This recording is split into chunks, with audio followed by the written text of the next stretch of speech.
Hello and welcome to the Mailbox Rogues Gallery, the fortnightly podcast where we take a figure from history and pop them into our metaphorical mailbox of rogues. My name's Burch, and Sean's not here at the moment. A bit unprofessional, to be completely honest. Burch, I thought he'd be here by now, but Burch, what was that noise? Burch. Oh, Burch. Sean, Jesus, you took your time. Where the hell have you been? Look, I'm sorry I'm late. I was walking past the petrol station and I've seen this. Look, wanted posters with our faces on them. What? Don't be absurd. Let's have a look at this. Let's take a look at this. Oh my God, it's wanted posters with our face on it. I know. What have we done to deserve this? Oh, I don't know. Nothing. I mean, look, we've... I mean, it says here, wanted for prison escape. Oh yeah, I mean, that's fair enough, I suppose. Multiple assaults. I mean, that wasn't our choice. Horse murder. We were put in a very, very strange situation there, so I'm afraid horse murder was the only way out of it, as far as I can tell. Neglection of the elderly. Well, personally, I mean, I would say, what were those old people doing on that Greek island in the first place? You know, they'd already been neglected, so I mean, you can't neglect something twice. Disturbing the Roman peace. I mean, you say that. I mean, the place was hustling and bustling. I mean, there wasn't any peace there when we got there. And inciting an art gallery riot. Well, I mean, that did happen, but... I mean, it looks bad. It looks bad, I will admit. When you read it all out like that, it doesn't sound great, does it? And also, these pictures that they've got of us, they're not very flattering at all. No. Oh, my God. I do not look that fat. This... Oh, my goodness. Where did they get these pictures from? And where did they get this picture of me dressed as Donald Duck? I mean, I've only done that 4 or 5 times my entire life. Yeah, and I mean, look at my picture. The one time I decide to dress up as Genghis Khan for a Halloween party, and they decide to go with that picture. I mean, I guess it does kind of fit with a rap sheet. On the one side, I'm wearing like a moustache and a funny hat in that picture, so it makes me harder to identify, but at the same time, it just makes me look more of a villain. So, I mean, I don't know whether it's good or bad. No, I don't know. You look like a real marauder in that picture. They are gonna hang me in the streets if they find us. Well, what are we gonna do? Because these are plastered everywhere. I don't know. I don't like it, but I think we're gonna have to hole up somewhere. Until this all blows over, yeah. Until it all blows over, yeah. Okay. Well, look, Badminton Jones, my old prison buddy, he did tell me once about this abandoned log cabin, right? Why don't we hide out there? Right, yeah, that's not a bad idea. What we'll do is we'll make a quick pit stop at Tesco's, pick up some essentials, then head to the log cabin, because we could be there a very long time. Yeah, of course. Yeah, we need all the Ferrero Rocher to keep us going. Oh, absolutely. And like all the multi-packs of crisps, you know, fizzy pop, just the stuff to kind of help us survive during these coming days, weeks, maybe even months. Yeah, the essentials, yeah.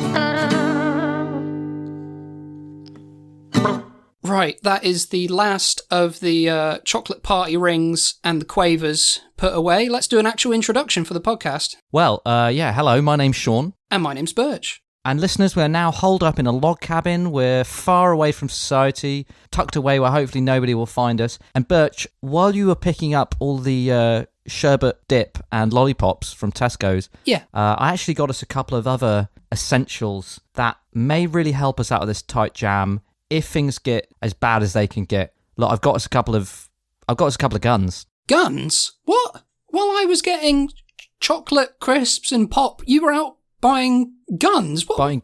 Buying guns, yeah. Look, I got you a 6-shooter pistol. A 6-shooter? I don't want to shoot one, let alone 6. What? Why have you got in this sort of state where you're buying weapons that could kill people? Look, it's just if the worst comes to the worst, right? You know, and we need to fight our way out of here. I mean, yours is relatively tame compared to what I got me. I've got me a ray gun. A ray gun? A ray gun, yeah. Anybody comes near me, I'm going to vaporize them, mate. What? Well, hang on. I know I was complaining about having a gun, but now that you've said you've got a ray gun, why didn't you get me one as well? Well, I want a ray gun. Well, there's only one, okay? There was one ray gun and one 6-shooter. That's very convenient, isn't it? There's always one in these instances with you, isn't there? Well, there was just one. Look. Let's test it out, okay? Look, see that empty tin of beans over there on the windowsill, right? Hang on, whoa. Hang on, it's not quite empty. Hang on. Okay, now it's empty. They were here when we arrived in this abandoned cabin. I'm sure they're fine. I mean, it's one of those. It's like a kind of a when you go to an Airbnb and like the owners of the house leave you like some drink and some chocolate biscuits behind. Yeah. I'm sure that's what this is. Just leaving a half empty can of beans there. I'm sure that's sat what on the that windowsill. is. Yeah. Look, anyway, put the tin back on the windowsill, and I'll do some target practice. I'll show you what this ray gun can do. Okay. Right, watch this. Oh, the tin didn't even fall over or vaporize. Oh my god. You've been had, sir. You've been stitched up like a kipper. Chuck me that 6-shooter over there, mate. All right, here you go. Right, okay. Do you feel lucky, punk? Make my day, Beans. That's the end of that tin of beans. Yeah. Look, you've come out better than me in this one, but I don't know why you used 6 bullets to hit 1 tin of beans. You've only got 6 more bullets left. Oh, you didn't tell me how many I had left. Oh, so be it. I've got 6 bullets left. Another thing as well, I actually probably shouldn't have shot these indoors. There's quite a few holes in the wall of the building now. Yeah, okay. Well, look, those are lookout holes, right? We can peer through them and see if anybody's coming. That's a good point. Now, this situation actually reminds me a bit of... have you ever heard of the famous Western outlaws, Butch Cassidy and the Sundance Kid? As a matter of fact, I have heard of those two. You have? Well, and you would know, of course, that they ended up kind of in a situation a bit like this. They were kind of holed up in a log cabin in Bolivia, and they ended up like in a shootout, didn't they? That's right, Sean. Very similar situation to ours, but as we all know from the film, Butch Cassidy and the Sundance Kid, they got out of it absolutely all right in the end. Got into a bit of a gunfight, what those rascals were like. Got out there was a bit of a freeze frame, and, at that point, my mum would usually press stop on the video, but she reassured me every time we watched it. They got away just fine. They ended up living like a really nice life on a ranch, had nice family, and they lived together as best friends, and they lived to the ripe old age of 99. So take solace, Sean, in that real life story. Just because things seem dour doesn't mean we won't end up like good old Butch and Sundance. So you're saying in the film they ran out towards like a horde of enemies firing at them. They ran out in front of them. There was a freeze frame, and then you just hear like bullets flying over the freeze frame. Yeah. But you reckon they got away? Well, yeah. I mean, like I say, at that point, my mum she'd always say that there was like an issue with the video. That's why it was freezing. Yeah, that's right. Yeah, it was frozen at that moment. She'd go, "Oh, there's a bit of an issue with this copy of the video," and she'd just regale me with the story and say that they lived happily ever after, basically. And that's how she put you to bed every night, is it? Yeah, that's right. Yeah, every night, always like, "Oh, what do you want to hear tonight, James? Goldilocks and the Three Bears, Little Red Riding Hood." And I'd be like, Butch and Sundance, Butch and Sundance. He's like, all right. Well. And she'd have to watch the whole film with you every night. Yeah. I must have watched that film over 3,000 times. Wow. Okay. Well, I'm glad it had a happy ending. Well, maybe that's like auspicious for what's going to happen to us, because we're in a very similar situation. That makes me think, actually, Butch and Sundance, we're like Burch and Sean Dance. Burch Cassidy and the Seandance Kid. Burch Cassidy and the Seandance Kid. I like it. I think, I'm gonna go by that name from now on, I think. I mean, we're probably going to need to change our names anyway if things are really as bad as they seem with this wanted poster. So maybe Burch Cassidy and the Seandance Kid. Maybe that won't drum up any real suspicion by having those names. Oh, yeah, no. People will just be like, "Oh, what cool names!" Yeah, It does remind me, of course, of the time that we were in a pub, and we're all sat around. And we call you Burch. And there was this woman who used to see in the pub quite often. I believe she was called Eileen, and Eileen was pretty drunk most weeks when we were there, and she'd have the same conversations with us each week, as if she'd never had them before. And she was sat at our table, and we were talking to you and calling you Burch, and at one point there's a break in the conversation, and she just turns to you, looks you up and down, and says, I can see why they call you Butch.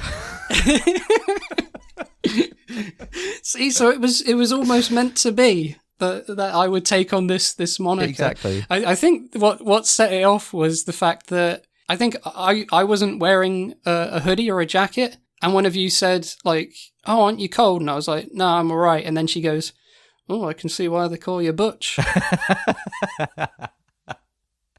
Oh, wonderful. Wonderful. I'll never forget that. No, so long as I live. Precious memory, that. Well, did you want to talk about the real Butch and Sundance? I suppose we should, yeah. I've put out the cheese and pineapple on a stick there for us, party rings, chocolate fingers. I also popped to Iceland and got the party food there, so I got some sausage rolls for us, some mini Scotch eggs, some cocktail sausages, just the bare essentials just to get us through these hard weeks to come. Yeah, and we'll probably eat as much as we can tonight and then just fall asleep. Well, yeah, I'm sure that'll work. I mean, it's the same amount of food, except eaten in a shorter period of time. I mean, I'm sure it'll still stay there. Some of it will stick. Yeah, classic survival tactic, that is, yeah.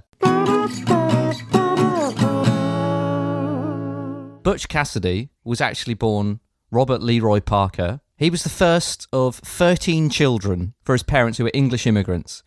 Now, 13 children is a lot of children. It's quite a few, isn't it? Yeah, and if you were going to be within a group of 13 children, you'd want to be the youngest, right? Or maybe somewhere in the middle, but you definitely don't want to be the oldest, right? You are raising kids at that stage. There's 13 kids, and you're the one who has to take them all down the shops to buy lollipops and Pokemon cards. Yeah, you are essentially a third parent at that point.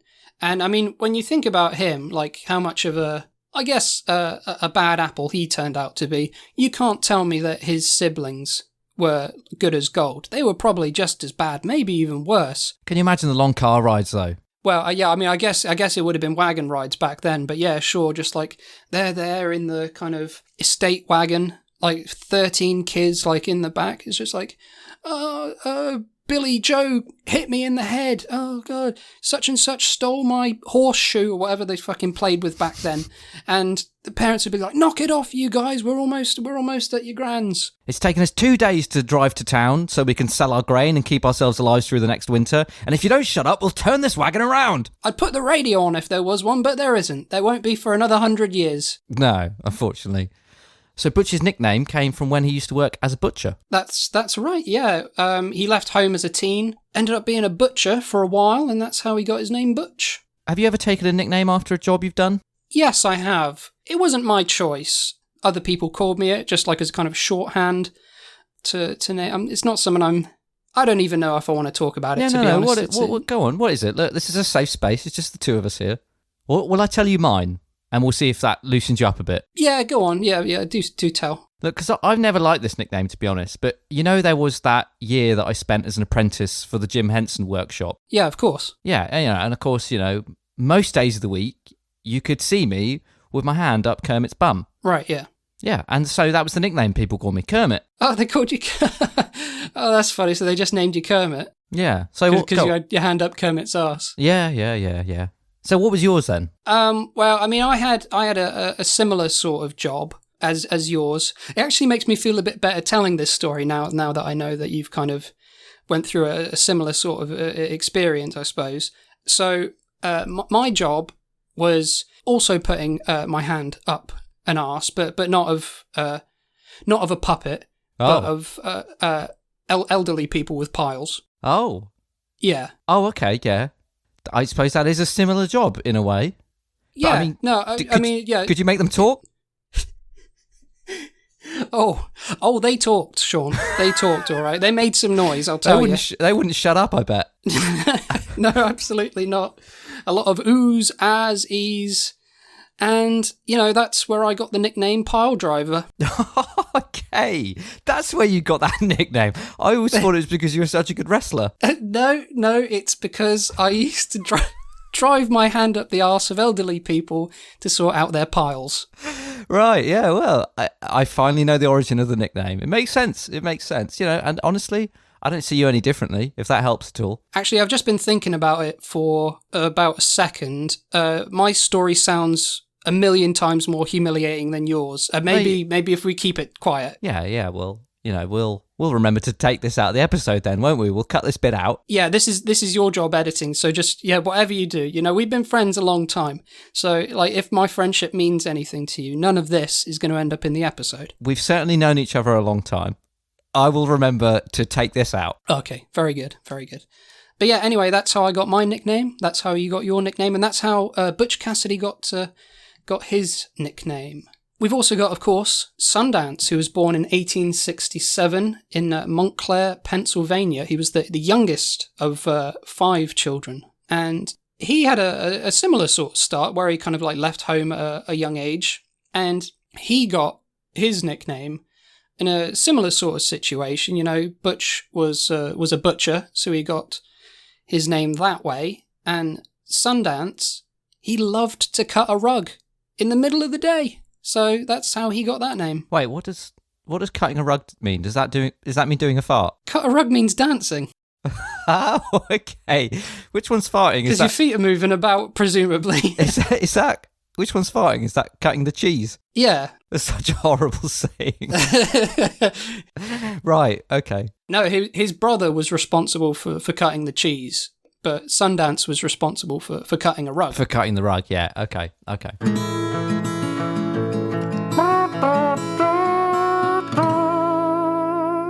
Now, just going back to Cassidy, his first criminal offence was actually relatively minor. For somebody who's like a famous outlaw, in 1880, he went to a clothes shop in another town and it was closed. So he broke into the shop, stole a pair of jeans and some pie, left an IOU. He wrote on it, I'll pay you back next visit. Almost certainly in good faith, but the person who owned the shop pressed charges. He was indeed let off, though, by a jury because they really thought he was going to pay, and I think he probably would have. Yeah, no, absolutely. I mean, when I read about that story, the first thing I thought was, oh my God, this store sounds incredible. Jeans and pie. In one shop. That didn't even occur to me. Yeah, they were really kind of handling a real niche. Well, a classic cowboy shop, you could say. They probably also sold leather chaps and cowboy hats and little sheriff stars as well. Yeah. Like the western side of Disney World Paris. They sell all that stuff there. Another thing as well, when you were just saying the word cowboy, I've never really thought of how funny an expression that is. Like a cowboy. When you think about it, the image that conjures up in my mind is like a little child with udders and hooves. Oh, udders, yeah. I thought you were just going to say he's kind of splotchy, like a dairy cow. But udders, yeah. That as well, I guess he'd be, splotchy, he'd be walking around saying moo a lot. Our imaginations go to different places. I think, yours goes for the silly and mine goes for the absolute grotesque image of a boy with hooves and a massive udder. Why don't they call them, a cowboy? Why don't they call them horsemen? I don't know. That's more fitting of the Native American people that they may have been coming across on the Great Plains. Yeah, true. Yeah, they wanted to set themselves apart. It's like, oh, those are horsemen. Maybe we're cowboys. Young at heart, we're just a bunch of cowboys. Yeah, Yeehaw! Exactly. So that story actually reminded me of one of my youthful hijinks, a kind of petty crime that I committed in my youth. Oh, yeah. Yeah, it was a similar sort of thing about, a shop being closed. But what actually happened is I went into a shop just as it was closing. Accidentally, I was in the changing rooms. And then before I know it, all the lights go out. And I go to the front door and I'm locked in. Oh, no. Yeah, it's not my fault at all. I was just in there trying on every single sock that they had in the shop, one by one. Yeah, as is your right. Yeah, so, I didn't, I was just didn't really know what to do. I was just sort of hanging around in the shop, waiting for morning to come when somebody would open up. And in the meantime, I stumbled upon some employee uniforms and it was getting a bit cold, so I thought I'd put them on. Next thing I know, it's morning, and I'm thinking to myself, I'm going to get in a lot of trouble here. They're going to think this is my fault. So, I did the only thing that made sense to do, which is when the staff came to open up in the morning, I pretended I was their new manager who'd just been sent over from a different branch. Oh, that's very clever. It just made sense, you know. I said, come on, guys, you know, it's 5 minutes past 8. You're a bit late. I'm your new manager, by the way. I'm Sean. And, you know, we'll have no more of this tardiness, if you please. And obviously they saw me in uniform. They saw that I was already in the shop, so ergo I must have keys to the shop. And that was all that they needed to know, really. And I run the store for 4 weeks, 4 of the best weeks they ever had. Oh. I ran some great promotions. But eventually, the real manager did actually come back from his holiday and found me in his office, counting the change out and kicked me out. And, you know, I didn't steal anything. And then, as I was leaving, they made me hand in the uniform and everything. As I was leaving, it turns out I was actually wearing a pair of the socks that I'd been trying on that first day. And they tackled me to the ground and prosecuted me. Oh, no. So it was the socks that they were annoyed about? It was the socks they were annoyed about, yeah. I mean, they were very pleased with all my work. As I say, I'd run some great deals, some great promotions. You know, staff morale was up. Everybody was very pleased with the work. I mean, they did, of course, offer me a job there anytime I wanted. Once I got older than the age of 10, yeah, they said, on your 11th birthday, come see us. We've got a job for you. And what about you? I mean, obviously, we've talked about our rap sheets, and we know that, you know, with all the prison escape and horse murder, but any petty crimes that you did in your youth, something a bit more innocent? Innocent petty crimes. Yeah, I guess so. I mean, like one little scrape I got myself into when I was a young lad. Oh God, it's funny to think. I rounded up all of the dogs in the neighborhood and started a sort of a fight club for dogs. Dog fighting? Yeah, that's right, yeah. Yeah, it was dog fighting, basically. Right.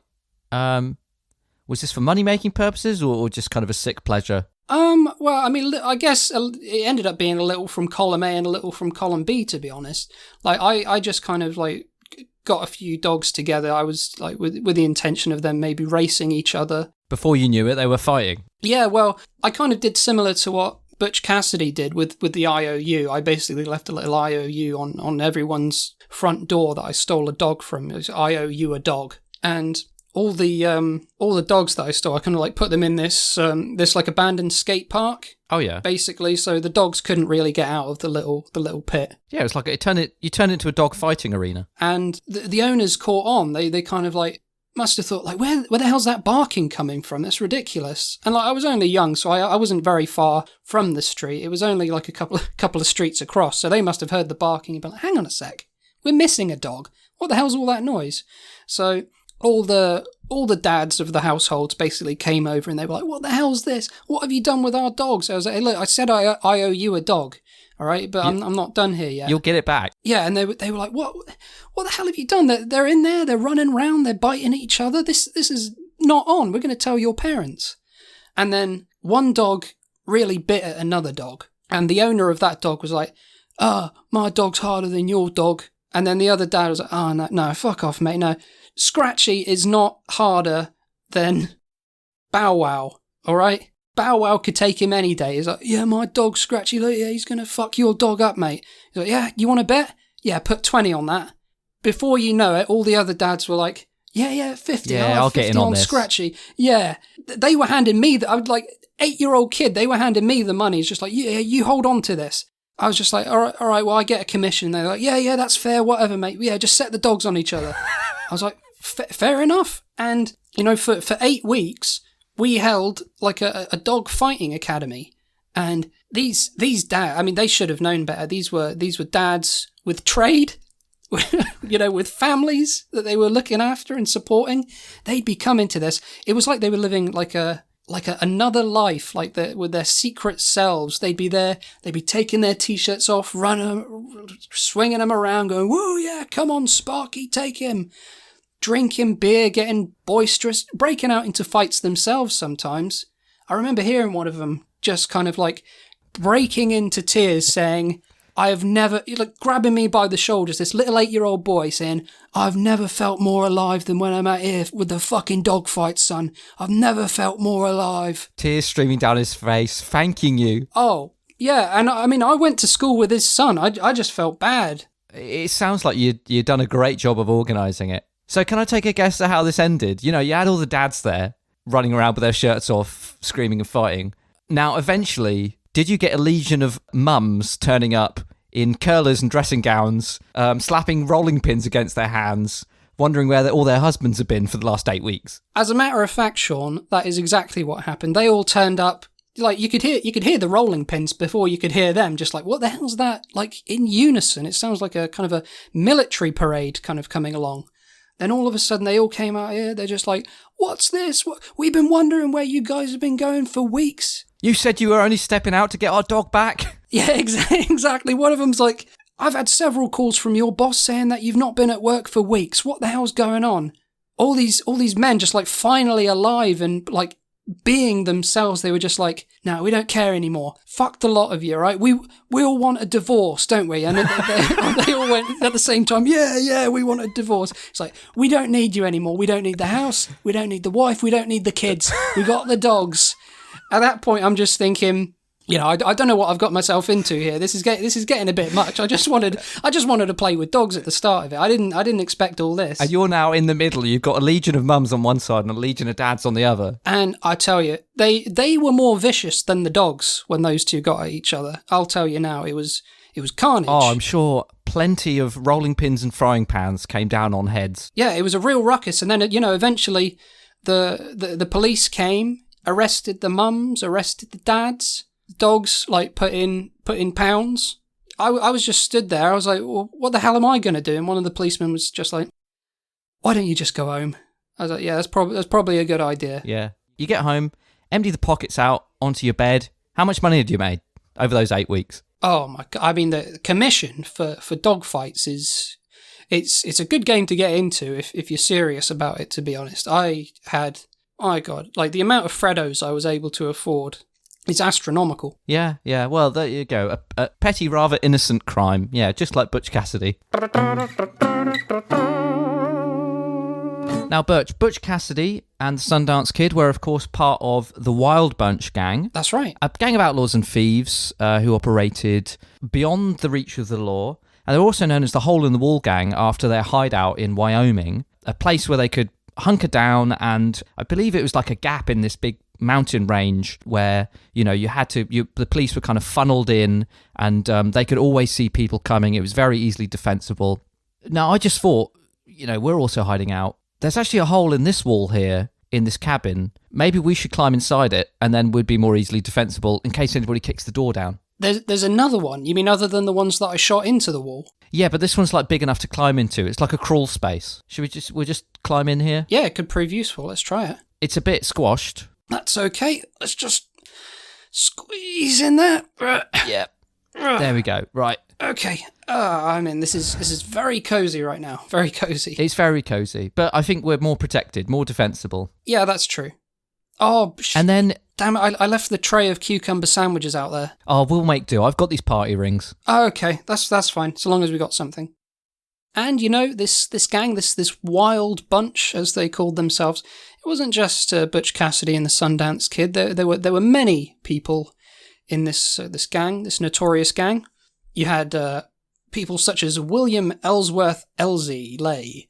You had Harvey Kid Curry Logan, Ben the Tall Texan, Kilpatrick, Harry Tracy, and then, of course, you had some lesser-known members of the gang, but equally as tough. You had Warren Cabbage Dangler McGee, you had Kenny Brungus, the one-shot Mungus, you had Dandruff Spunk, very, very evil character he was, you had Skunk-Ass Bennett, Cactus Carl, he was a really prickly customer, that one.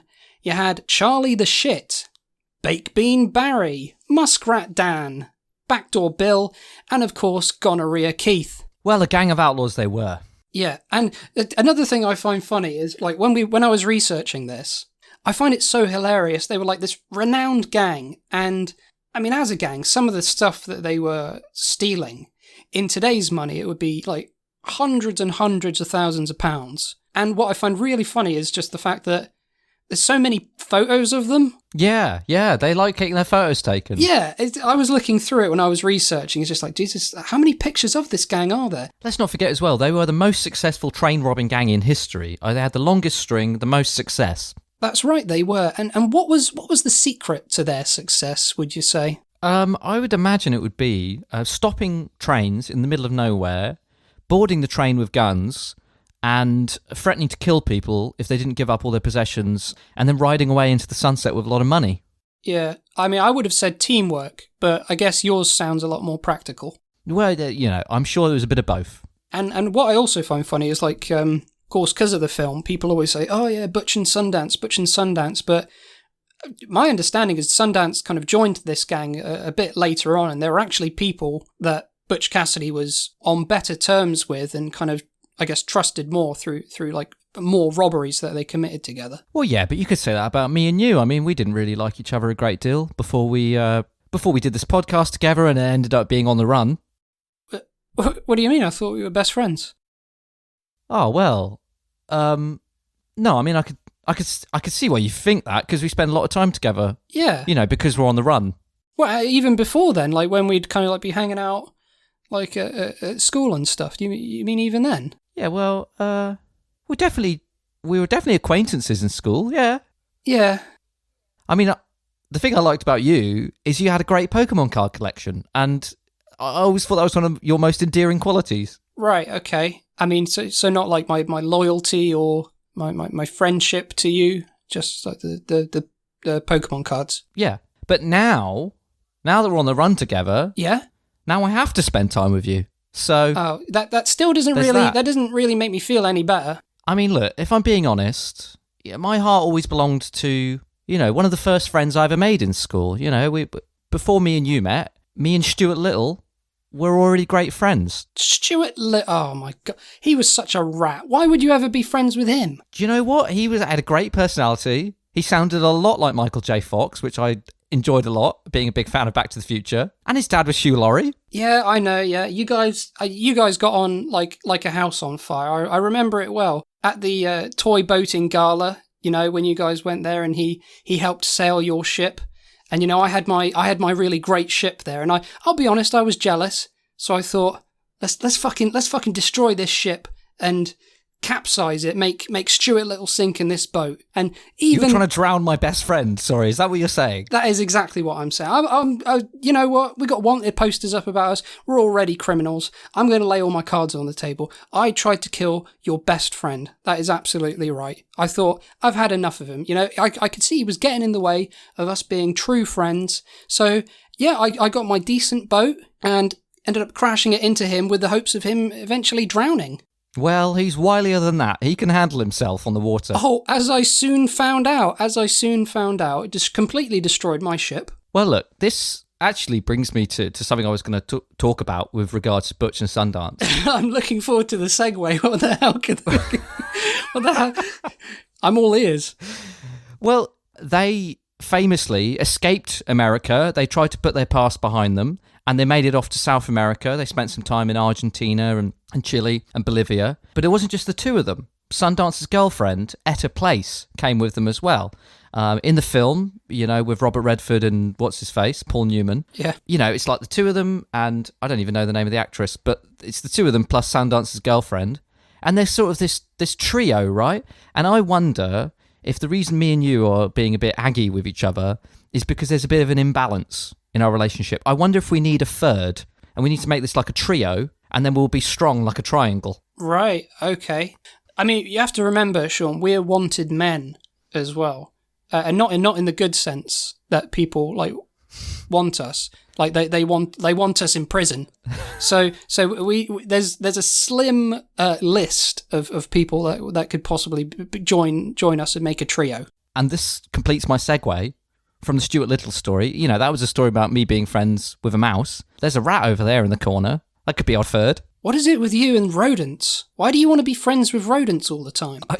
Well, Stuart was the first rodent I was friends with, and I've always looked kindly on them since. Oh, God. If you've got a better suggestion than that mangy rat over there... No, yeah, to be honest, I haven't. Come on. Come here. Got a bit of cheese for you. Oh, look, it's run up right onto your shoulder. It's sort of snuffling around inside your ear. That feels funny, actually. It's, hello. Oh, he's a real sweetheart, yeah. And look, some of his fur is falling out onto you. Oh, look, he likes to be pet as well. Yeah, well, don't do it too much, because as I say, the fur is falling out. No, yeah, good point. Right, yeah, well, what should we... Listen, why don't we name it Elektra, after your favourite superhero film? Elektra, yeah, good idea. Hello, Elektra. Oh, it's very sweet. Oh, I'm glad we did this. Oh, I think he likes that name. Oh, well, surely it's a she if we called it Elektra, by virtue of nominative determinism. You know what? I don't really want to look at its potential nuts, so we'll just leave it as is. You know, Elektra could work for a boy as well. Yeah, Elektra could be a boy's name. Well, the boy's name would be Electro, and Elektra would be the female version. Maybe to add a bit of mystery to our lives, let's just always be guessing. Always be guessing, fair enough. Well, I'm feeling quite a lot like Butch and Sundance now that we're in a hole in the wall and we've got a third. And I'm actually starting to, for the first time, feel quite optimistic about our chances because, as you say, at the end of the film, they get out alive. Yeah, that's absolutely right. So, you know, happy ending for them, happy ending for us.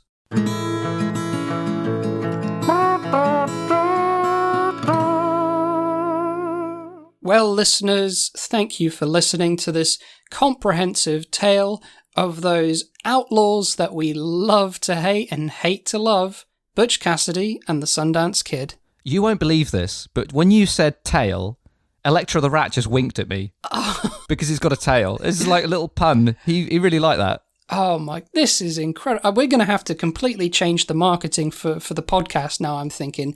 This is now going to be the Burch, Sean and Electra show. Well, we got a new star, haven't we? We got a new star. We have, yep, and it's not going to get tiresome at all for the listener having a rat with us every episode, I'm sure. And us just describing what happens, yeah. Well, like I say, thank you very much for listening.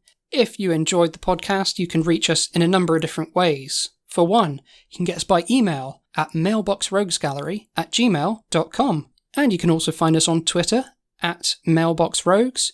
And guess what? We are also on Facebook, Instagram, and TikTok at Mailbox Rogues Gallery. And we've also got a Discord where you can join a fun-loving community of fellow history lovers. Because that is us, yes. And you can obviously listen to us on all the best podcasting platforms, your Spotifys, your YouTubes, your Apple Podcasts, and wherever you are, but especially Apple Podcasts, please do leave a rating and a review, and that just lets us know that you've enjoyed hearing about our rat. Yes, and follow us as well on various platforms. Like I know Spotify has an option where you can follow so that you're always up to date with future episodes. So click follow, subscribe, like, review, and all that good stuff. Oh, can you hear that? That sounds like a siren. Yeah, no, I hear it too. Is that getting louder? Yeah, but this is like an isolated little wooden cabin. They're not going to be coming here, surely. You didn't tell anybody where we were going, did you? No. Well, I may have told a few people in Tesco's where we were going, yeah. How about you? Did you tell anyone? I mean, just the guys at the petrol station and at Toys R Us where I bought the ray gun. But I mean, other than that, no, I didn't tell anybody. Yeah. How did they find us? And come to think of it, I was carrying around the wanted poster still while I was walking around Tesco the whole time. Well, I suppose they could have found out about our location that way. Look, the most important thing is it's the three of us, okay? We're sticking together, the three of us. We'll all be okay as long as the three of us stick together. That's right, that's me, that's you, Sean, and that is, of course, Electra, the rat. The three of us together. Hey, where's he going? Electra, come back! She's even taken some cheese. Oh my god. A rat is a rat. See, I told you, Sean. I told you. I put my faith and my trust in rodents for just a second, and this is what happens. First Stuart Little, and now this. You've had your heart broken by rodents. I told you, Sean, they're evil. Look, Burch, that was a blow to morale. I'm going to be honest. Things don't look good, okay? Jesus, look through that hole there, Sean. Look how many of them there are out there. There's like 50, and they're all pointing guns at us for some reason. Oh my... What do people think of us? I'm offended, to be completely honest. Oh, mate, we are in a tight spot now.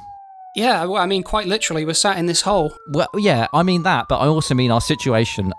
I think we've only got one more option left on the table. I think you know what I'm talking about, don't you? Befriend a wood pigeon? No?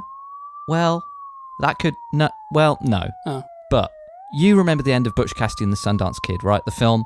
As discussed, they run out in the open, guns are blazing, yeah, trying to take out as many people as they can before they get gunned down. And as we've concluded... What? Well, as we've concluded, they almost certainly make it away to safety without actually having to hurt anybody else, and really they just run away and they live happily ever after. Yeah, that's right. Well, when you said gun down there a second, I was like, oh, hang on a second, Sean. Have we been watching the same film here? Well, yeah, it's a risk, right? I think we've got to do this, right? We've got to do like Butch and Sundance did. We've got to run out there and try and run past all the policemen. No, I think you're right. I think you're right. I mean, yeah, we've got to give it our all. Butch and Sundance did it. Burch and Seandance can do it. Burch and Seandance can do it. That's absolutely right. Right, I've got my 6-shooter. You've got your ray gun. Yeah, hang on. I'll just make sure it's charged up.